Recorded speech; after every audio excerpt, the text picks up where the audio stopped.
What is up, small college sports fans? Today we're debating the hottest topics in NAIA football. Let's go!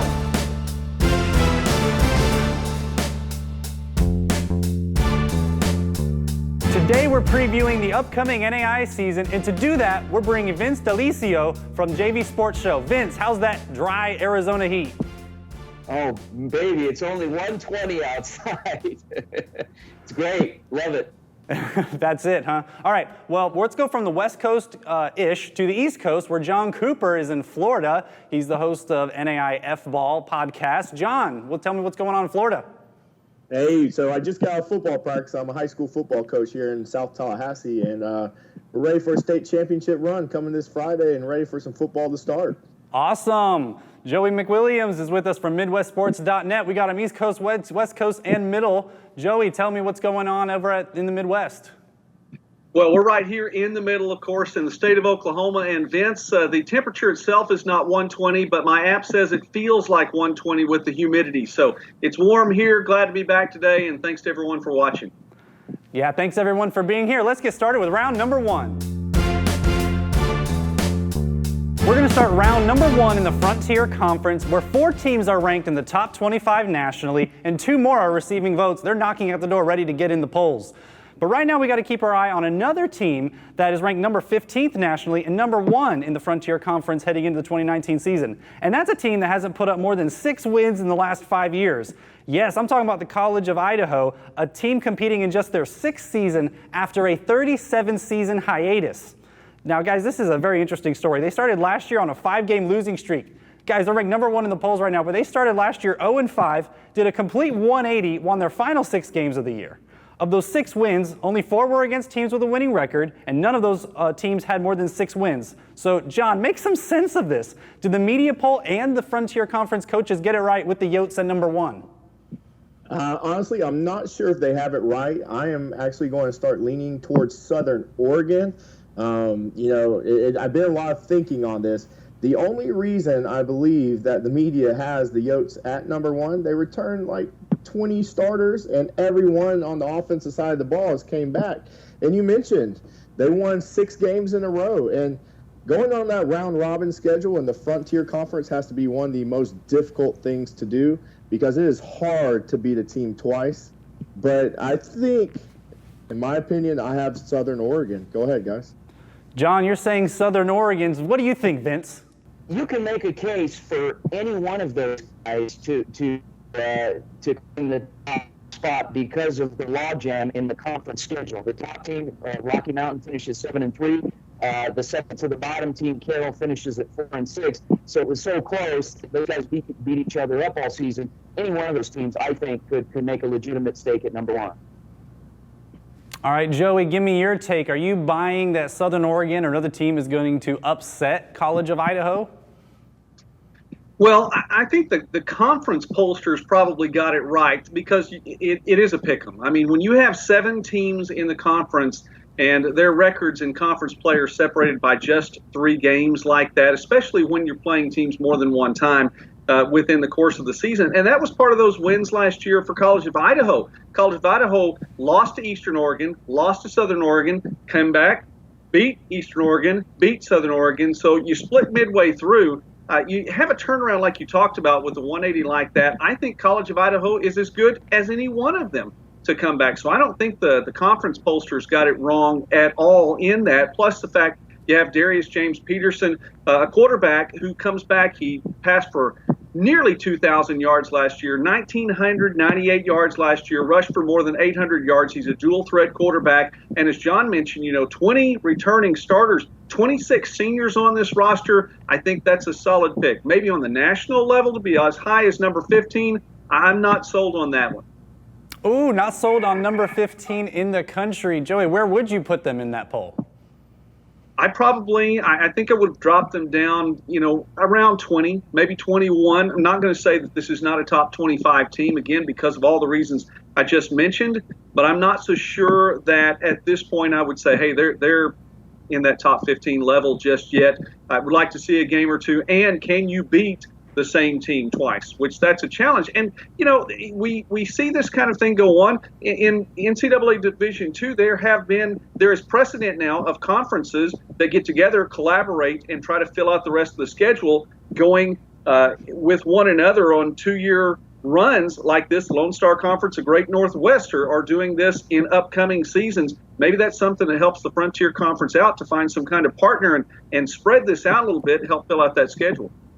Hey, no doubt, one thing's for certain that we do know, and that's the Frontier Conference is going to be a very interesting conference to watch this year. Very good competition, top to bottom. Look forward to following them. Now, their season in the Frontier Conference, they open up with last year's champion, Rocky Mountain, going and playing Dickinson State from the North Star Athletic Association.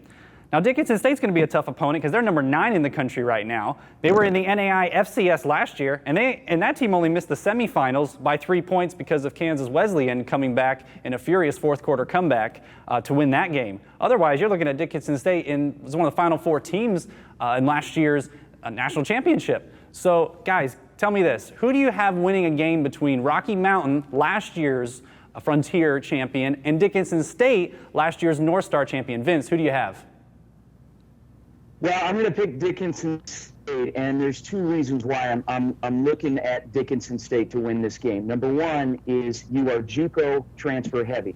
You got a lot of maturity on that team. You got a lot of guys that know how to win, that are coming in, that have something to prove at this next level. And the other reason is these guys are all Southern California guys. There's a reason why North Dakota schools are recruiting Southern California, and that's for speed. You win with speed. So you've got nearly 20 JUCO transfers on that Dickinson State team. SoCal heavy. You can't go wrong. John, what's your take? I'm definitely going with Dickinson State as well, and here's the reason why. We are going with stability against a new face. And, we had Coach Stutz on our podcast, who is the head coach of Rocky Mountain, and he's not a stranger to Rocky Mountain. He was just there not long ago, but he's taken over for Coach Petrino over there. And Rocky Mountain just hit a great stride last year. They had the center and the tight end for Rocky Mountain both had NFL camp invites. They were sought out immediately after the draft.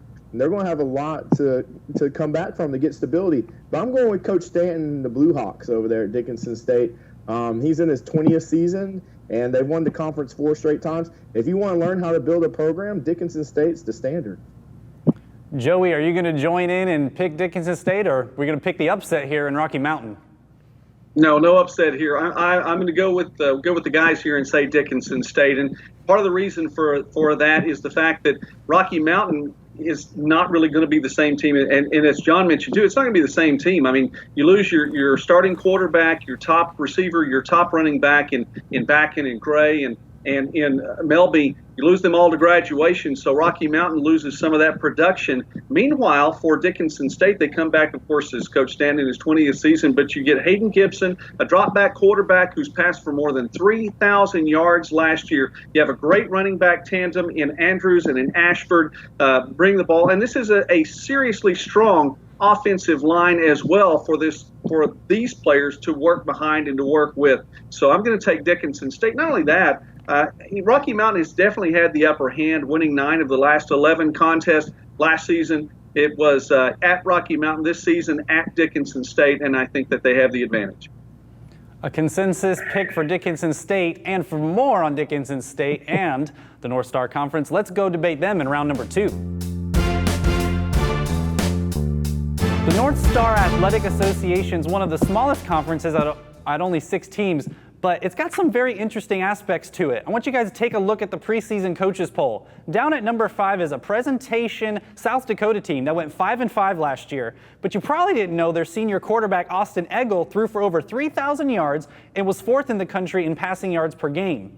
Take a look at the other teams. Waldorf gave Dickinson State their only conference loss in 2018. They scored 13 in the 4th quarter to upset the Dickinson State Blue Hawks.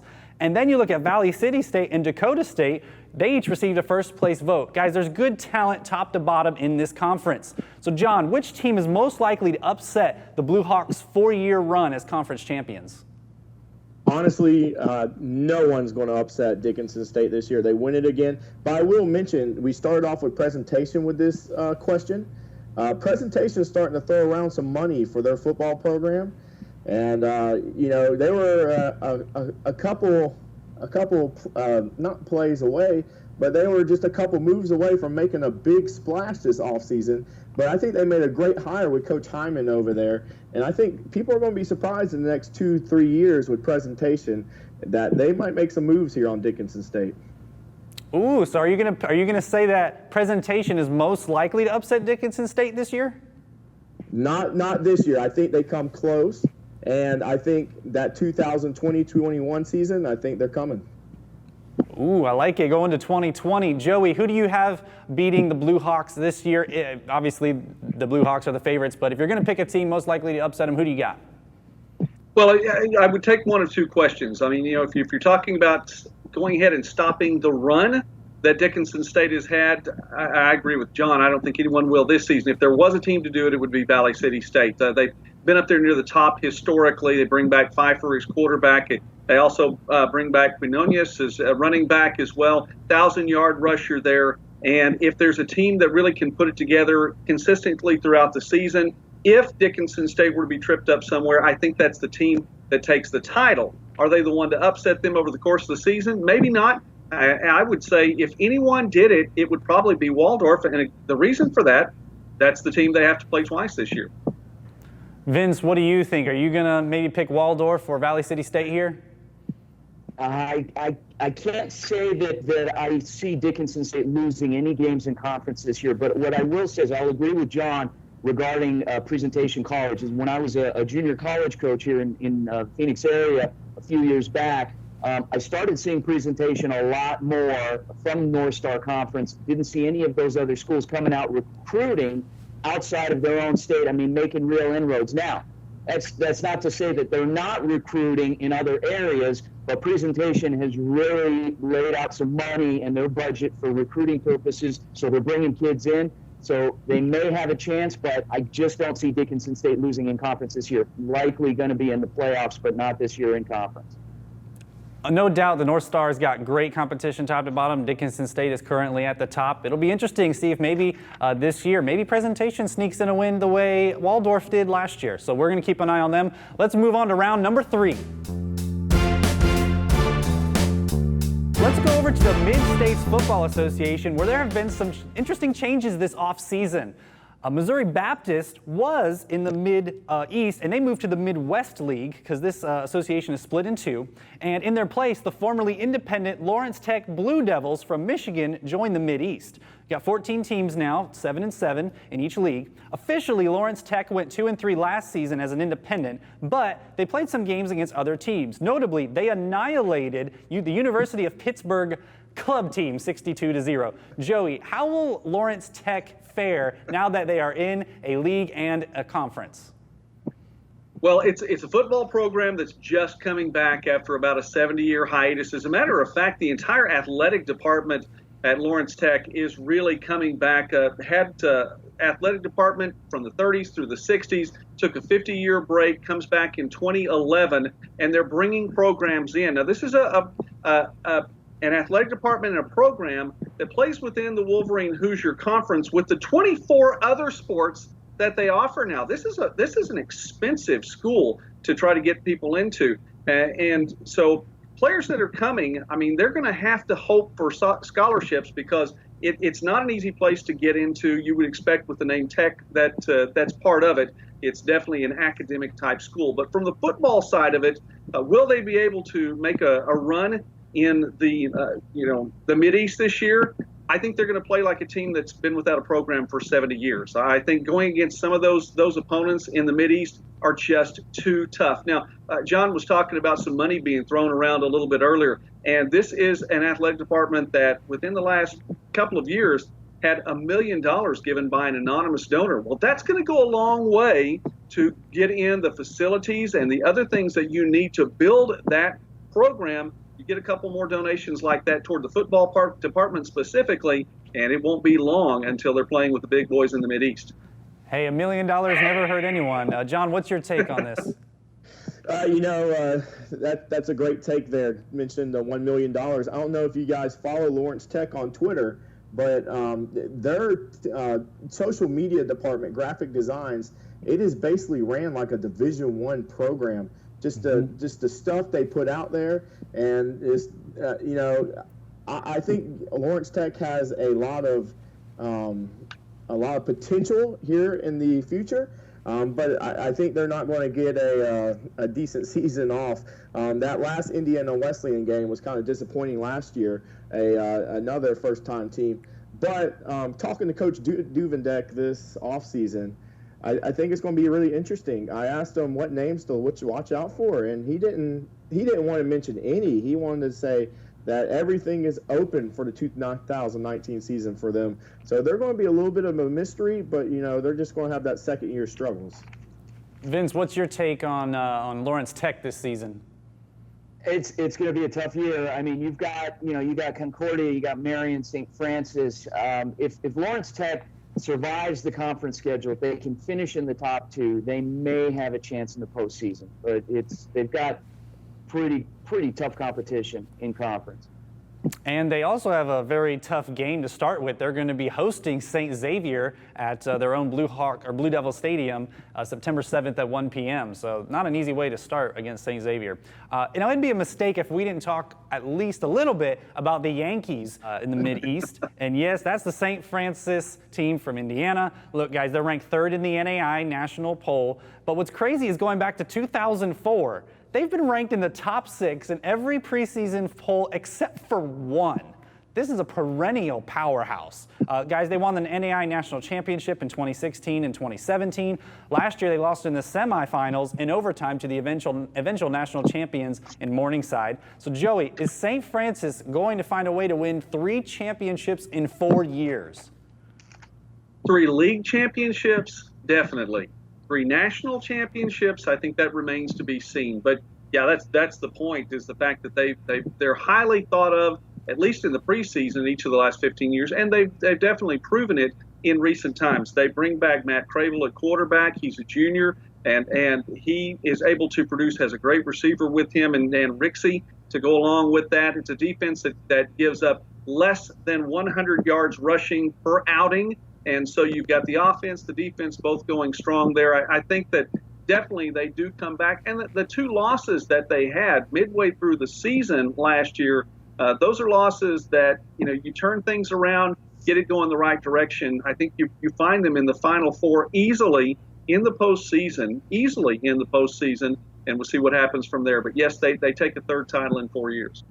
Vince, what do you think about a St. Francis dynasty 3 years out of 4 winning a national championship? Is it going to happen?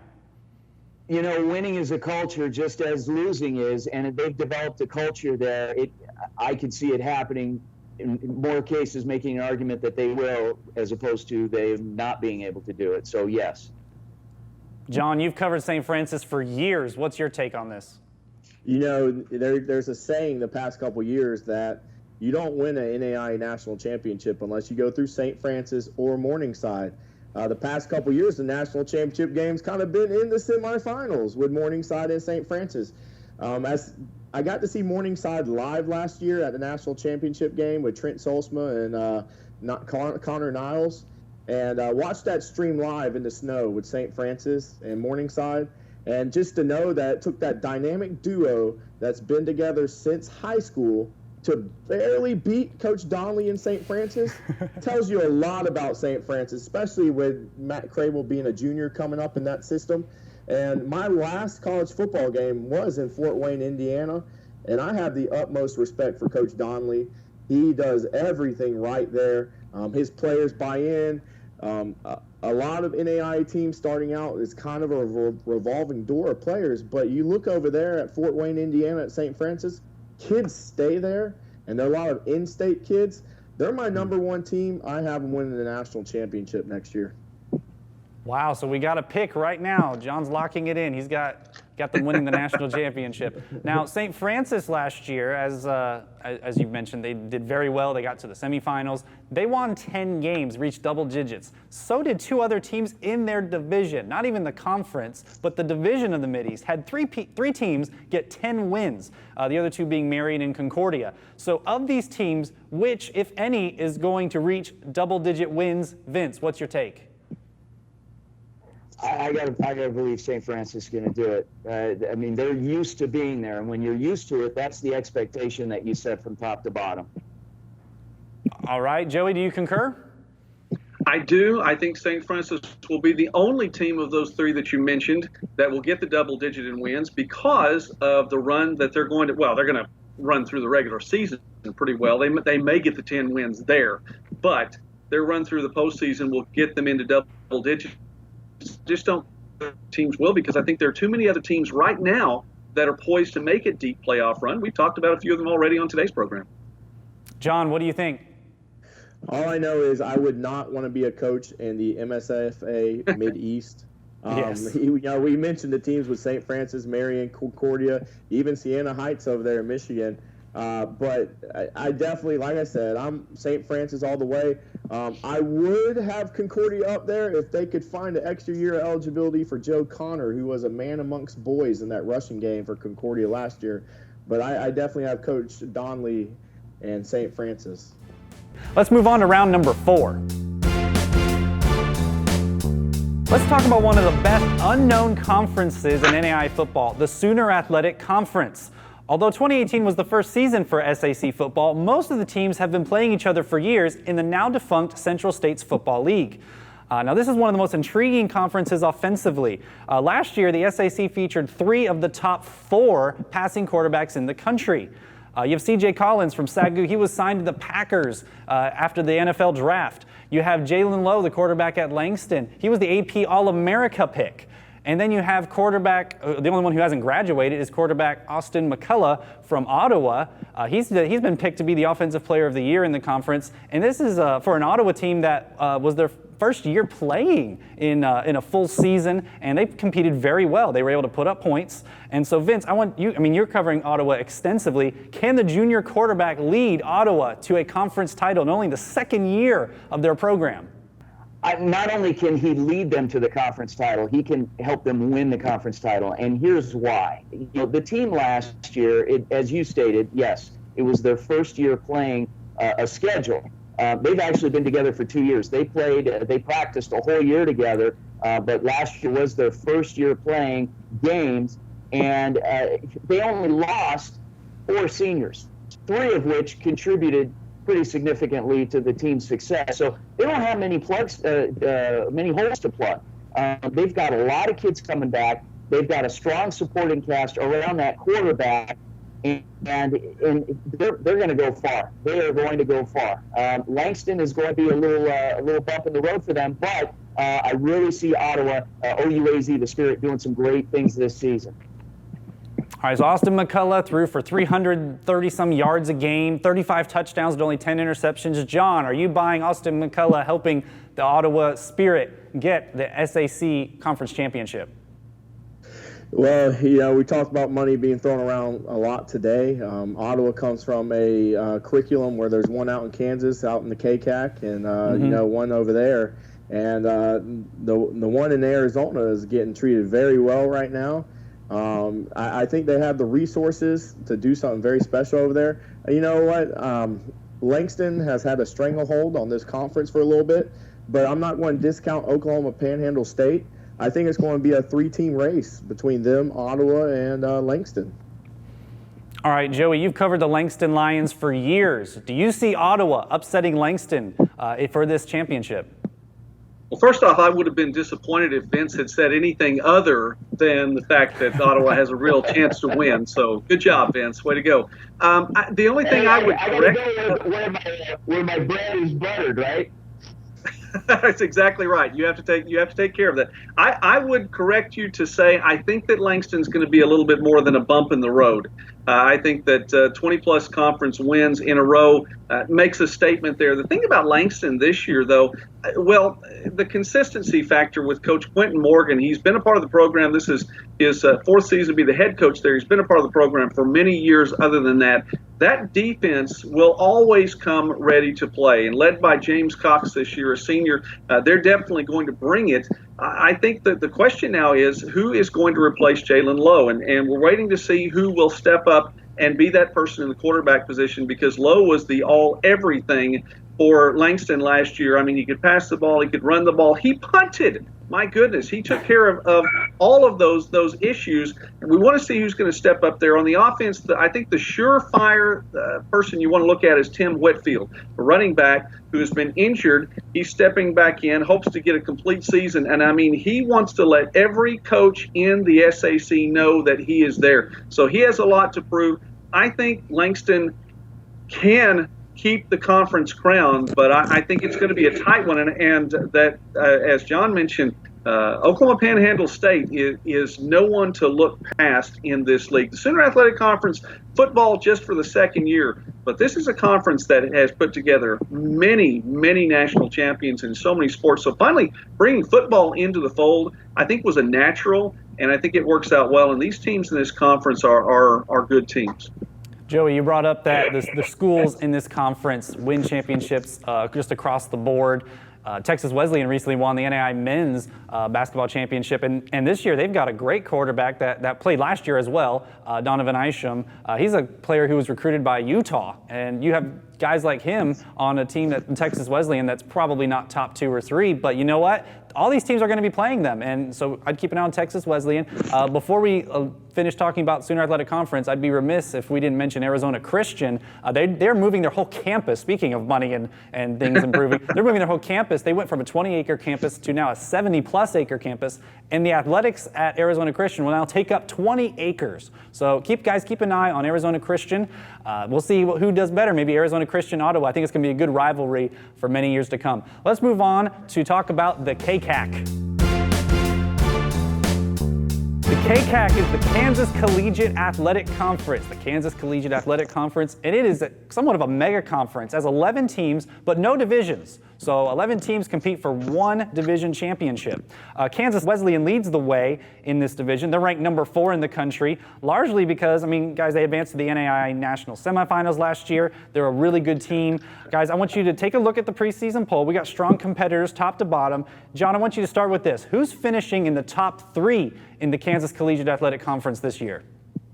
Kansas Wesleyan is for sure going to finish top again. What they built over there in that short amount of time, their coach left for Army, but the nucleus of that staff is still there. Plus, they're led by Shaq Bradford, who was a terror in the KCAC on the defensive line, and DeMarco Pruitt was one of the most physical running backs across all the NAIA. So they're definitely number 1. I think Ottawa out of Kansas is going to finish number 2. Now, number 3 is going to be a toss-up. You got Avila and Tabor out there, but I think a surprise team is going to be the Bethel Threshers. I think they're going to rise up a little bit from last year, but the top 3 for me is Kansas Wesleyan, Ottawa, and Avila. Yes, sir. All right, Vince, do you have those same teams in the same order? You got different teams? Tell me who you're picking here as the top 3 in the Kansas Collegiate Athletic Conference. Kind of. Agreeing with John in that Kansas Wesleyan, the pundits have it right. They're picking Kansas Wesleyan to take the conference. Going with Ottawa as a familiar name out there and recruiting nationally. And then another familiar name that's been out there for many years is Bethany. So not Bethel, but Bethany. So those are my 3 teams in that order. All right, Joey, on the last episode, you mentioned the Kansas Collegiate Athletic Conference, very competitive, very deep, very strong. Who are your top 3 in this conference? Well, I do have those top 3, the same that John did. Kansas Wesleyan is an easy number 1 pick. Of course, he mentioned Bradford and Pruitt, and DeMarco Pruitt is a name that if folks who follow the NAIA, if you didn't hear it last year, you will hear his name this year. He's just such a strong running back. I would put Ottawa and Avila as my 2A and 2B. I think Avila, if I had a top 25, if I had a chance to vote in the top 25, I have Avila in the top 25, probably close to that top 20 mark.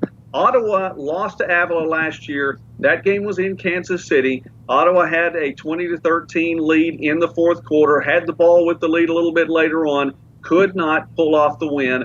That game will be played this year in Ottawa, Kansas. And Ottawa probably takes it. I would say Ottawa number 2 by a hair over Avila right now. All right, I mean, guys, I think it's consensus. Kansas Wesleyan's the top team in this conference. Do you guys have them making it to the national championship game? Let me ask you quickly, Joey.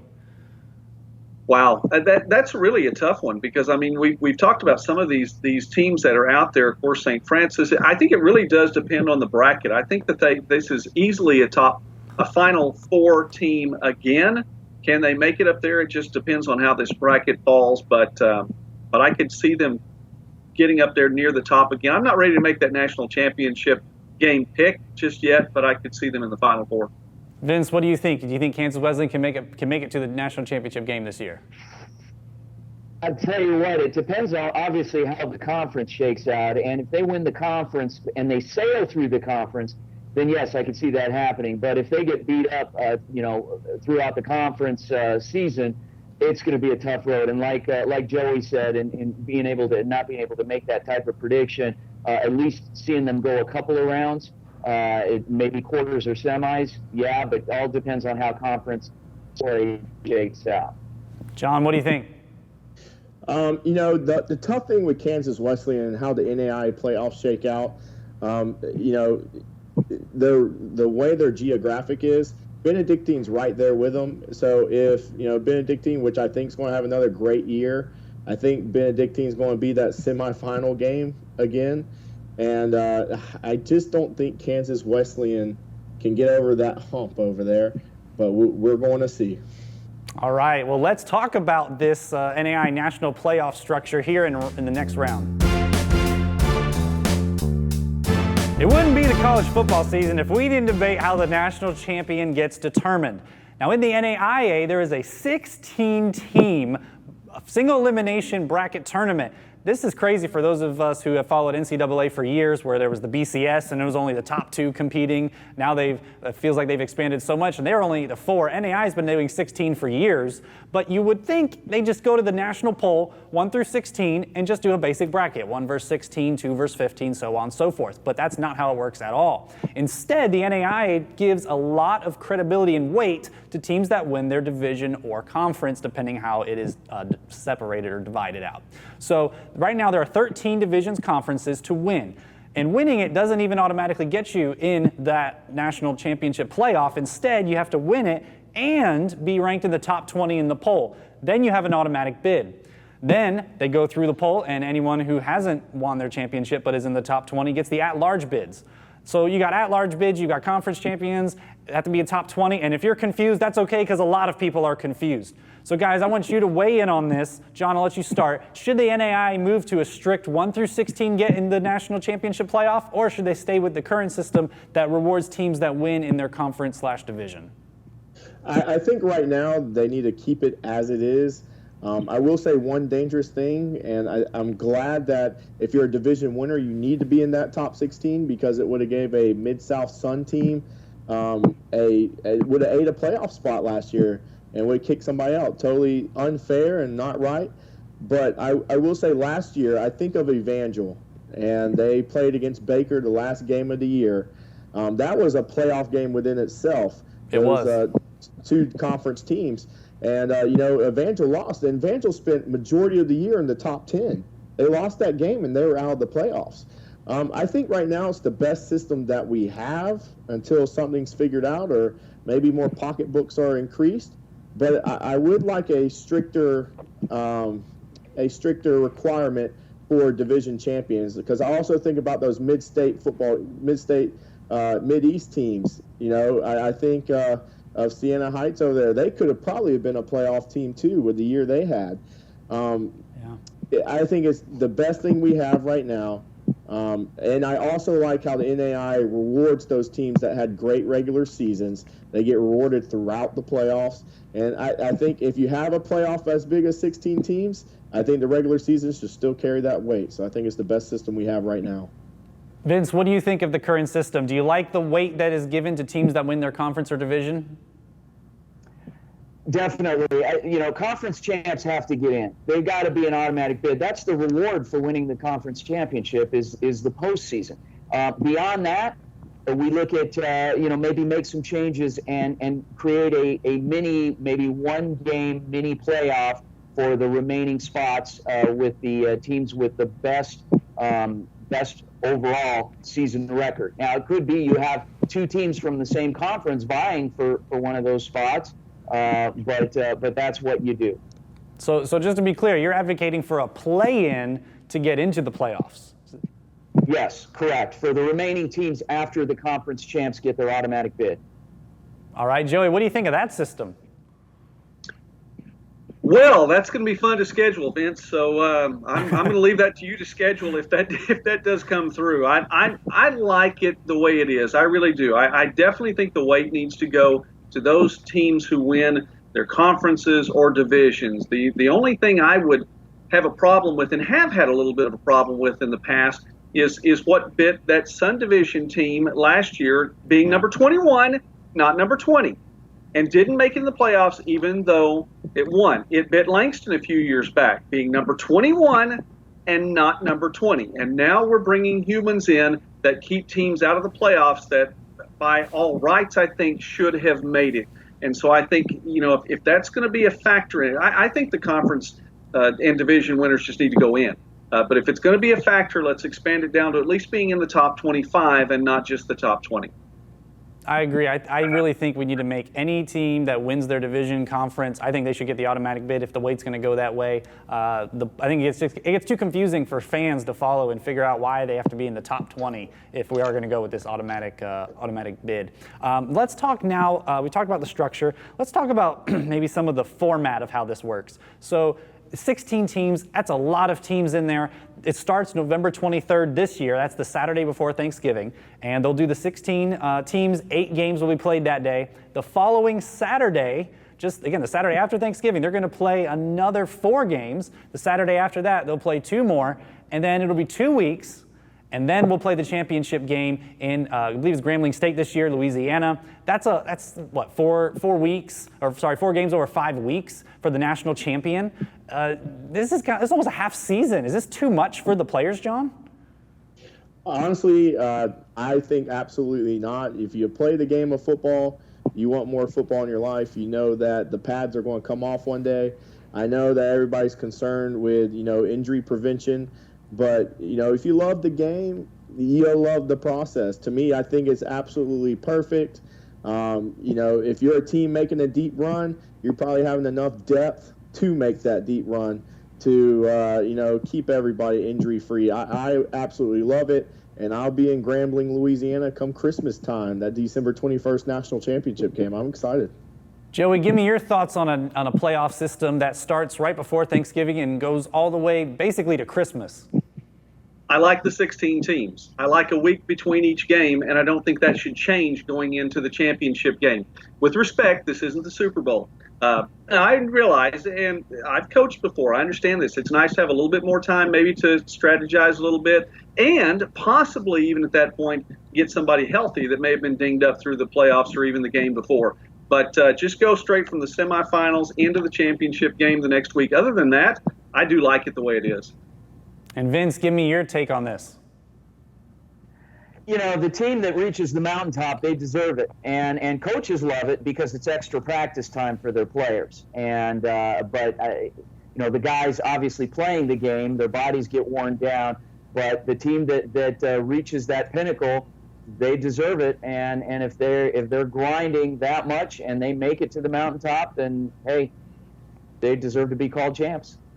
Well, no matter what, it's going to be a great season and a great playoffs to watch. I want to thank you guys for your commentary today. For those of you watching, tell me what you think. Do you think the playoff system's good? Should it change? Go ahead and leave a comment and let me know. Go to championsports.network to follow, subscribe across Facebook, Twitter, YouTube. Thank you guys for watching. Thank you so much, John. Tell us what's happening at NAIA football and how fans can engage with you. Okay, so at NAIAFBall, we have our weekly podcast going on. We are having our live show coming August 23rd. That will be hosted right on Twitter for all of our followers. Our website's soon to be up. I know many went there for score updates all last season. You can find us on any platform, NAIAFBall. We are excited to get to it, and we've been waiting all offseason for it, so let's get ready. Awesome. Thank you, John. Love what you guys are doing. Let's go over to the West Coast. Vince, you've got a sports show. Tell us about that. I do, but I'm going to start off by saying that I want to be Joey Williams when I grow up. So anyway, but no. So it's called the JV Sports Show. My partner James Provey and I, we're the voices for the Ottawa University Arizona athletics program, and we broadcast their sports. We got together, we started a podcast, and now we do a weekly radio show on AM 1060 NBC Sports Radio in Phoenix. We have a live stream that gets pushed out all over. People outside of the service area can listen. We cover junior college athletics, NAIA, NC2A Division II, Division III. We are the only sports radio show in Arizona and one of the few in the country that covers those formats, and it's been well received. We're at jvsportshow.com, and you can reach us on Twitter as well at JV Sports Show. Follow us and offer up your feedback. Listen to the show. We appreciate it, and we're looking for ways to improve it. Yeah, I love JV Sports Show. Listen to your episode this past Saturday with Arizona Christian. Very great, very good show. For those of you watching, go back. You can, even if you're not in Arizona, you can go back and listen to the show. Joey, tell me what's going on over at MidwestSports.net.